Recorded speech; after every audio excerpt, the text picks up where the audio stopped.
ब्रेकनंतर या घडीची सगळ्यात महत्त्वाची बातमी आहे। धनंजय मुंडे यांचा अखेर राजीनामा झालेला आहे। देशमुख हत्येच्या 82 दिवसानंतर मुंडेंचा राजीनामा। पण या राजीनाम्यानंतर धनंजय मुंडे ट्विट करतायत, वैद्यकीय कारणास्तव आपण राजीनामा दिला असल्याचं धनंजय मुंडे आता म्हणतायत। वैद्यकीय कारणास्तव आपण राजीनामा दिल्याचं धनंजय मुंडे यांचं ट्वीट आहे। देशमुख हत्येचा फोटो पाहून मन व्यथित झालं असं धनंजय मुंडे आता म्हणताना दिसतायत। काय नेमकं त्यांचं ट्वीट आहे आपण पाहूया। धनंजय मुंडे यांनी काय नेमकं ट्वीट केलेलं आहे ते आपण एकदा नजर टाकूया या सगळ्या मुद्द्यावर। पहा धनंजय मुंडे काय म्हणतायत। धनंजय मुंडे म्हणतायत, बीड जिल्ह्यातील मस्साजोगचे स्वर्गीय संतोष देशमुख यांच्या निर्घुण हत्येतील आरोपींना कठोरात कठोर शिक्षा व्हावी ही माझी पहिल्या दिवसापासूनची ठाम मागणी आहे।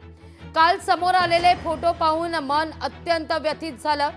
या प्रकरणाचा तपास पूर्ण झाला असून आरोपपत्र न्यायालयात दाखल झालंय। तसंच न्यायालयीन चौकशीही प्रस्तावित आहे। माझ्या सद्सद विवेक बुद्धीला स्मरून आणि मागील काही दिवसांपासून माझी प्रकृती ठीक नसल्यानं पुढील काही दिवस उपचार घेण्याचा सल्ला डॉक्टरांनी दिलाय।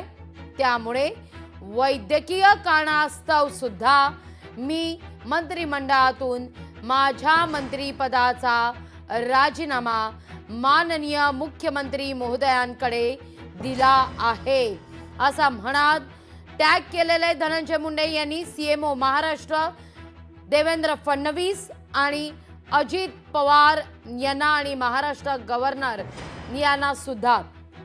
धनंजय मुंडे यांनी हे ट्विट केलेले 6 मिनिटांपूर्वीच हे ट्विट आहे। हे ट्विट ज्या क्षणी केलेलं आहे जेव्हा मुख्यमंत्री देवेंद्र फडणवीसांनी सभागृहात दाखल होत या सगळ्या संदर्भात माहिती दिली, स्पष्टोक्ती दिली की आपण मुंडेंचा राजीनामा स्वीकारलेला आहे आणि पुढील कार्यवाही करता तो राज्यपालांकडे पाठवण्यात आलाय। त्यानंतर जवळपास 6 मिनिटांपूर्वी म्हणजे आता 11:31 झालेले आहेत, बरोबर 11:24-25च्या दरम्यान धनंजय मुंडेंनी हे ट्विट केलेलं आहे ज्यामध्ये मुंडे म्हणतायत की बीड जिल्ह्यातील मस्साजोगचे स्वर्गीय संतोष देशमुख यांच्या निर्घुण हत्येतील आरोपींना कठोरात कठोर शिक्षा व्हावी अशी मागणी त्यांनी केलेली आहे। ही माझी पहिल्या दिवसापासूनची ठाम मागणी आहे। काल समोर आलेले फोटो पाहून मन अत्यंत व्यथित झालं असं ते म्हणतायत। या प्रकरणाचा तपास पूर्ण झाला असून आरोपपत्र न्यायालयात दाखल झालंय। तसंच न्यायालयीन चौकशीही प्रस्तावित आहे। माझ्या सद्सद विवेक बुद्धीला स्मरून आणि मागील काही दिवसांपासून माझी प्रकृती ठीक नसल्यानं पुढील काही दिवस उपचार घेण्याचा सल्ला डॉक्टरांनी दिलाय।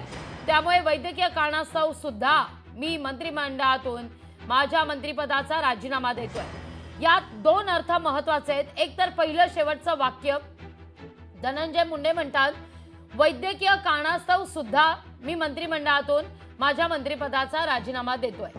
वैद्यकीय कारणास्तव सुद्धा असं लिहित असताना पहिलं कुठलं कारण आहे हे मात्र धनंजय मुंडे यांनी जाहीर केलेलं नाहीये। यातही धनंजय मुंडे यांनी अप्रत्यक्षपणे या सगळ्याचा उल्लेख केल्याचा पाहायला मिळतंय। थेट या सगळ्या प्रकरणानं आपण व्यथित होऊन याचा राजीनामा दिला आहे, आपल्या मंत्रिपदाचा राजीनामा दिलाय असं कुठेही मुंडे म्हणत नाहीत। मुंडे केवळ म्हणतात या सगळ्या प्रकरणी आपण व्यथित झालोय आणि वैद्यकीय कारणास्तव सुद्धा आपण राजीनामा देतोय। यावर आपण भाष्य करणार आहोतच, पण संजय शिरसाट बोलतायत, थेट जाऊया।